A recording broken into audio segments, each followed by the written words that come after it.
और सबसे पहले हम बात करने वाले हैं तेजस्वी यादव की। बिहार चुनाव को लेकर के तेजस्वी यादव ने बीजेपी पर गंभीर आरोप लगाए हैं क्योंकि प्रचार थम चुका है। दूसरे फेज के लिए वोटिंग होने वाली 11 तारीख को 122 सीटों पर। उससे पहले तेजस्वी का ये आरोप। तो ऐसे में तेजस्वी यादव आरोप लगा रहे हैं वोटिंग में धांधली का। बड़ा आरोप तेजस्वी यादव की तरफ से लगाया जा रहा है। आपको बता दें, विपक्ष लगातार वोट चोरी का आरोप बीजेपी पर लगाता रहा है। ऐसे में तेजस्वी ने बिहार के अधिकारियों से संविधान के तहत काम करने की अपील की है।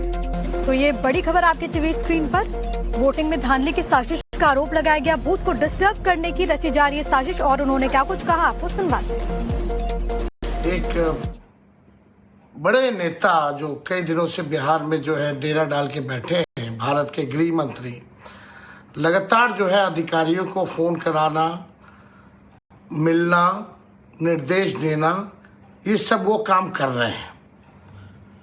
और आज शाम की हमको सूचना मिली है कि भाई मुख्यमंत्री आवास से भी जो है कई लोगों, कई अधिकारियों को जो है फोन जा रहा है और कई जगह कहाँ क्या डिस्टर्ब करना है, अपने अपने रेंज में वो अधिकारी कौन बूथों पे डिस्टर्ब करना है, कौन बूथों पे नहीं करना है।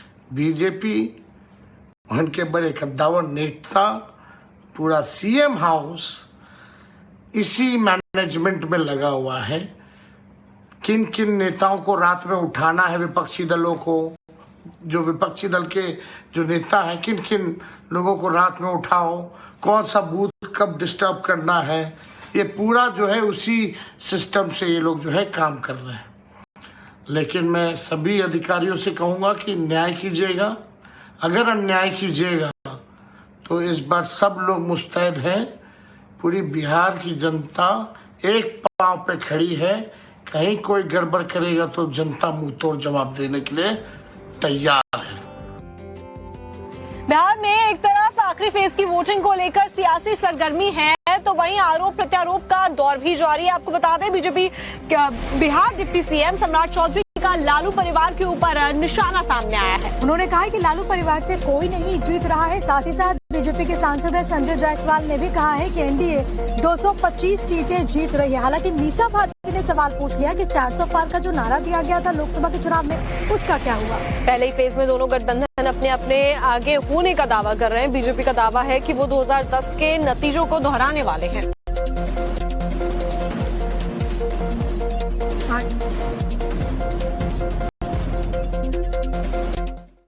और पहला जो फेज का चुनाव हुआ उसमें लगभग 100 सीटें एनडीए के खाते में आ रही है और लालू जी के परिवार का कोई व्यक्ति चुनाव नहीं जीत रहा है। ये 2010 को रिपीट करने वाला स्थिति है। ऐसा उत्साह हम लोगों ने केवल 2010 के समय देखा था। पहली बार महिलाओं का वोटिंग परसेंटेज 8% ज्यादा बढ़ा है और एक बिहार में एनडीए के प्रति जो लहर चल रही है यह तूफान में बदल चुका है। और 14 नवंबर को हम 225 सीट निश्चित तौर पर प्राप्त करेंगे। वो तो 400 पार उस समय भी कह रहे थे। लोकसभा में कितनी सीटें आई थी? यहाँ पे महागठबंधन की सरकार बनने जा रही है। यहाँ पे युवा अपनी सरकार बनाना चाह रहा है और उसकी सरकार बनने जा रही है, क्योंकि महागठबंधन ही और तेजस्वी है जो मुद्दों की बात कर रहे हैं। अब प्रधानमंत्री की भाषा आपने सुना है?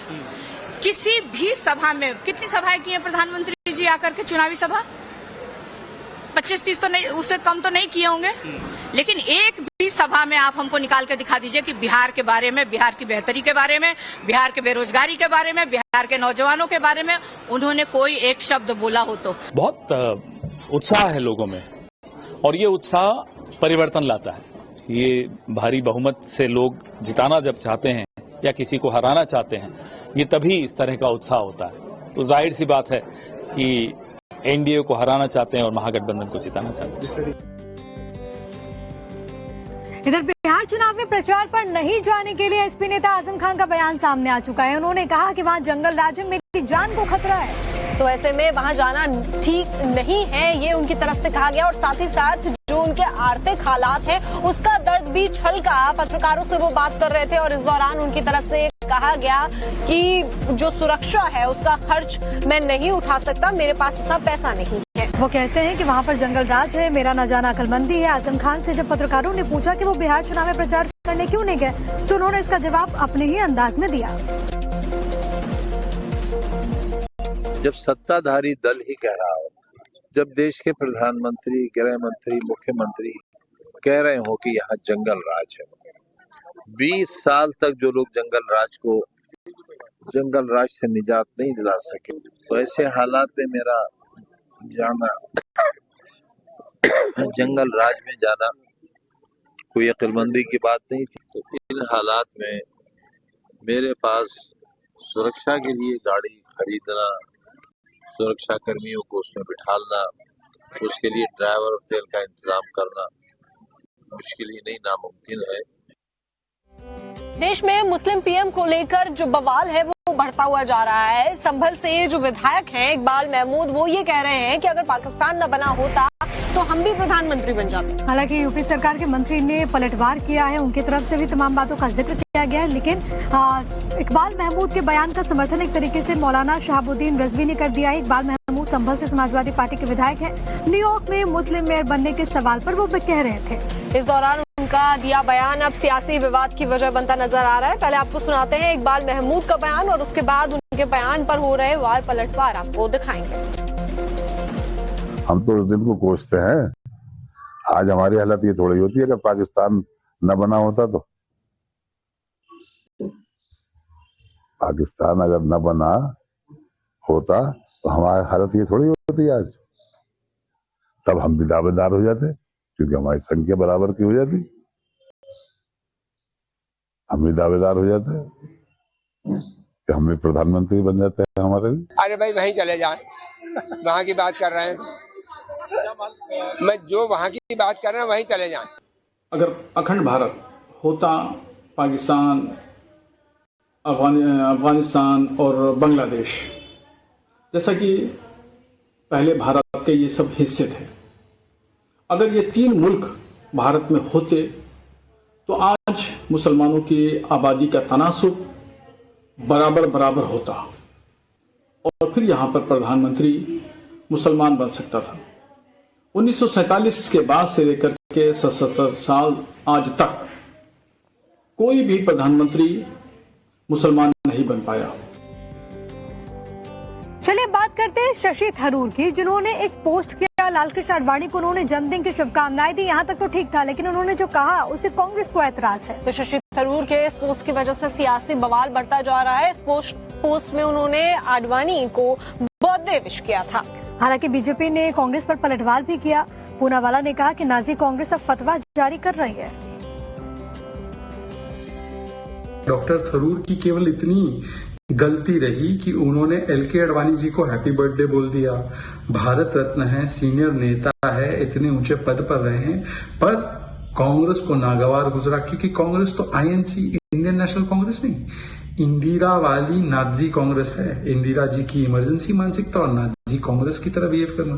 फतवा जारी कर दिया कि इस विश से हम अपने आप को डिस्टेंस करते हैं, ये विश हमारे विश नहीं है। अरे भाई, राजनीतिक पटल पर वाजपेयी जी गए थे नरसिम्हा राव जी के आह्वान पर भारत का केस लड़ने के लिए। हमारे अभी इंटरनेशनल डेलीगेशन में ऑपरेशन सिंदूर के बहुत सारे विपक्षी दल के नेता थे। सोनिया जी की तबीयत खराब होती है तो बीजेपी वाले विश करते हैं, मोदी जी का बर्थडे होता है तो राहुल जी विश करते हैं। तो क्या ऐसी राजनीतिक औपचारिकताओं को भी नहीं निभाना चाहिए? फिर इंडिया के सुपर बुलेटिन में खबरों का सिलसिला लगातार जारी है। अब जल्दी से न्यूज स्टूडियो का रुख कर लेते हैं, जहां पर अवैध दुकानों पर बुलडोजर एक्शन लिया गया है। बिल्कुल, यहाँ पर दुकानों में कार्रवाई की गई है। दाल मंडी में 13 दुकान और एक मकान को ध्वस्त किया गया है। आज चौथा दिन है, आज भी प्रशासन की वहाँ पर कार्रवाई देखने को मिलेगी। तो आपको बता दें कि दाल मंडी में कल 13 दुकानें और एक मकान ध्वस्त किए गए थे। तो वहीं आज की अगर बात की जाए तो आज भी भारी पुलिस फोर्स की तैनाती की गई है और उसके बाद में अब बुलडोजर एक्शन वहाँ किया जाएगा। जिला प्रशासन रजिस्ट्री किए गए मकान को खाली कराकर उन्हें तोड़ने के कवायद में जुटा हुआ है। बनारस के दाल मंडी इलाके का ये पूरा मामला, जहाँ पर फिर से ध्वस्तीकरण की प्रक्रिया तेज हो गई।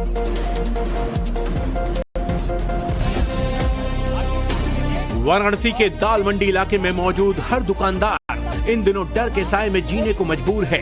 उसे डर है कि अगला नंबर कहीं उसकी दुकान का ना आ जाए, क्योंकि दाल मंडी में रविवार को लगातार तीसरे दिन प्रशासन का हथौड़ा चला और एक मकान और उसमें मौजूद 13 दुकानों को कुछ ही घंटे में ध्वस्त कर दिया गया। इसके बाद की तस्वीरें आपके सामने है, जहां हर तरफ मलबा बिखरा पड़ा है। प्रशासन का यह हथौड़ा आज भी चलेगा। आज एक भवन में मौजूद 14 दुकानों को तोड़ दिया जाएगा। दुकानदारों को जल्द से जल्द दुकान खाली करने के निर्देश दे दिए गए हैं, जिसके बाद दुकानदारों के बीच हड़कंप मचा हुआ है। वहीं मौके पर भारी संख्या में पुलिस बल को तैनात कर दिया गया है। फिलहाल इस वक्त हम दाल मंडी के अंदर ही मौजूद हैं और आप ये तस्वीरें देखिए कि ये एक कटरा है और इस कटरे के अंदर कुल 14 दुकानें हैं और कहा यह जा रहा है कि ध्वस्तीकरण की कार्रवाई इन्हीं दुकानों पर होनी है। आप ये देखिए कि ध्वस्तीकरण के पहले किस तरीके से जो दुकानदार हैं वो अपने जो सामान है वो समेट रहे हैं और इनको क्योंकि ये लगातार मोहलत मांग रहे थे, लेकिन मोहलत नहीं मिली और अब ध्वस्तीकरण के पहले आनन फानन में ये अपने सामानों को समेट रहे हैं। इलाके के दुकानदार अपनी रोजी रोटी का जुगाड़ छिनने से नाराज भी हैं और जज्बाती भी। वो अपने लिए कुछ मोहलत भी मांग रहे हैं, लेकिन प्रशासन जरा भी मोहलत देने के लिए तैयार नहीं।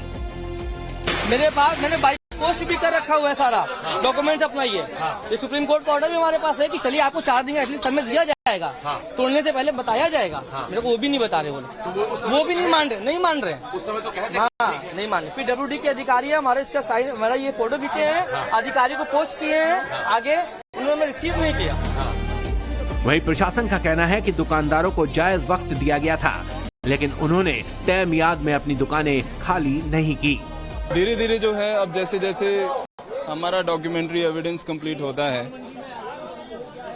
जो भी कार्रवाई की जानी है, जैसे रजिस्ट्रीज होती हैं, जो ओनर हैं उन्होंने अपनी सहमति और सरकार की सहमति के साथ जब उन्होंने रजिस्ट्री किया है, तो जैसे जैसे रिमूवल होगा, जो जो बिल्डिंग्स करेंगी उनको रिमूव किया जाएगा। तो उस पर दुकानदारों का ये कहना है कि उनको वक्त नहीं दिया गया, रजिस्ट्री हो गई लेकिन दुकान खाली करने का वो लगातार ये एक तरीके से आरोप भी नहीं, सभी को पर्याप्त समय दिया गया है। जो ओनर हैं उनके द्वारा इनको कम्युनिकेट भी किया गया है और जो टेनेंट हैं वो ओनर से उनका कॉन्ट्रैक्ट रहता है। इस बीच दुकानों के 50 मीटर के दायरे में जबरदस्त बैरिकेडिंग कर दी गई है और लगातार माइक पर अनाउंसमेंट कर दुकानदारों को चेताया जा रहा है। फिलहाल दुकानदारों के भारी आक्रोश के बीच आपको बता दें कि दाल मंडी के अंदर कुल 187 दुकानों का अधिग्रहण किया गया है। इसके साथ ही 6 मस्जिदें भी इसकी चपेट में आ रही हैं और सभी को एक एक कर ध्वस्त कर दिया जाएगा।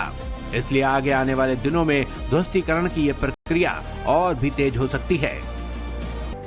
तो अब बात करते हैं बंगाल की, जहां पर SIR का असर दिखने लगा है। यहां पर बांग्लादेश की तरफ भाग रहे हैं अब घुसपैठिए। 100 से ज्यादा जो अवैध बांग्लादेशी घुसपैठिए हैं वो अब छोड़कर जा रहे हैं। तो बंगाल में भगदड़ से इस वक्त मची हुई है। सबसे बड़ी जानकारी है कि BSF ने 100 से ज्यादा अवैध बांग्लादेशियों को पकड़ा है। नवंबर के पहले हफ्ते में 100 से ज्यादा गिरफ्तारियां हुई हैं। दरअसल SIR की प्रक्रिया में जितने भी लोग हैं उन्हें अपनी पहचान को लेकर मूल दस्तावेज दिखाने होंगे। ऐसे में पश्चिम बंगाल में जो अवैध बांग्लादेशी रह रहे थे वो वापस बांग्लादेश की ओर भाग रहे हैं, लेकिन अवैध तरीके से बॉर्डर पार कर रहे इन घुसपैठियों पर BSF की भी कड़ी निगाह है। नवंबर के पहले हफ्ते में ही BSF ने अवैध बॉर्डर पार करते हुए 100 बांग्लादेशी नागरिकों को गिरफ्तार किया है।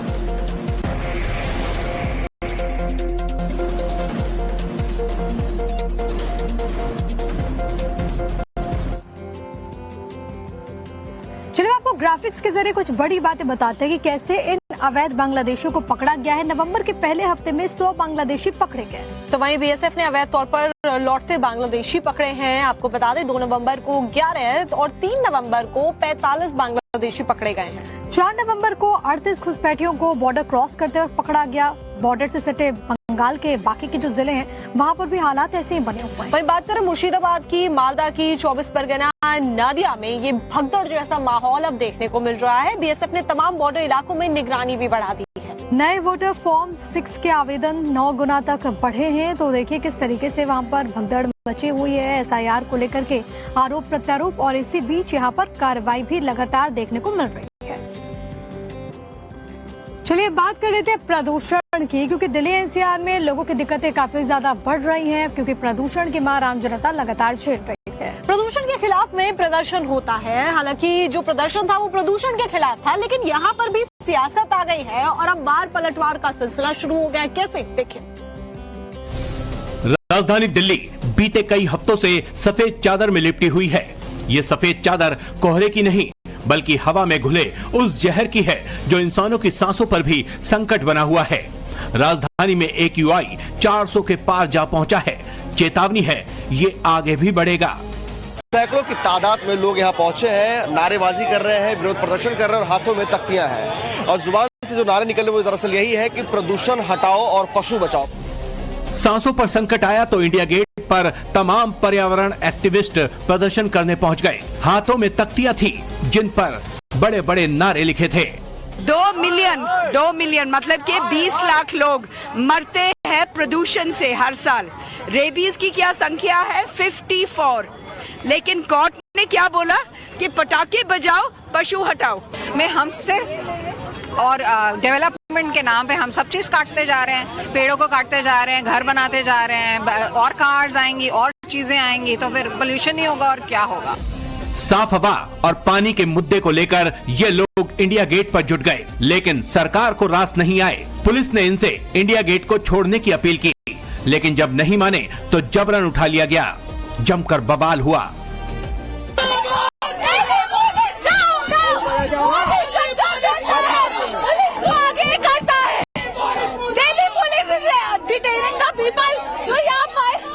पोल्यूशन के खिलाफ लड़ाई कर रहे हैं। दिल्ली पुलिस हम लोगों को अपने शहर में प्रदूषण के खिलाफ प्रोटेस्ट करने के लिए डिटेन करके लेके जा रही है। प्रदूषण के खिलाफ प्रदर्शन कर रहे लोगों पर पुलिस की सख्ती की। लोकसभा में नेता प्रतिपक्ष राहुल गांधी ने आलोचना की। उन्होंने सोशल मीडिया पर लिखा कि प्रदर्शन लोगों का अधिकार है। वहीं इसके जवाब में दिल्ली सरकार के मंत्री मनजिंदर सिंह सिरसा ने आम आदमी पार्टी पर निशाना साधा। 10 साल तक आम आदमी पार्टी ने दिल्ली की हवा को निरंतर गंदा किया, इसमें जहर फैलाने का काम किया और अब जब आम आदमी पार्टी की सरकार बाहर होगी और पिछले 7 महीनों से रेखा गुप्ता जी की सरकार काम कर रही है तो ये 10 सालों की दी हुई गंदी हवा को पूछ रहे हैं कि 7 महीनों में ठीक क्यों नहीं किया। वहीं आम आदमी पार्टी का आरोप है जो बीजेपी विपक्ष में रहते पॉल्यूशन पर हल्ला बोल करती थी, वो सत्ता मिलने के बाद AQI के पैरामीटर्स को बदलने का काम कर रही है। गुस्सा इस बात का है कि सरकार लोगों को धोखा दे रही है, सरकार डेटा की फजिंग कर रही है, सरकार AQI के आंकड़ों में फर्जीवाड़ा कर रही है। जैसे ही पोल्यूशन बढ़ता है सरकार जो है AQI मॉनिटरिंग स्टेशन बंद कर देती है। एक तरफ प्रदूषण का लेवल दिल्ली में लगातार बढ़ रहा है तो दूसरी ओर अब इस पर सियासत भी शुरू हो चुकी है।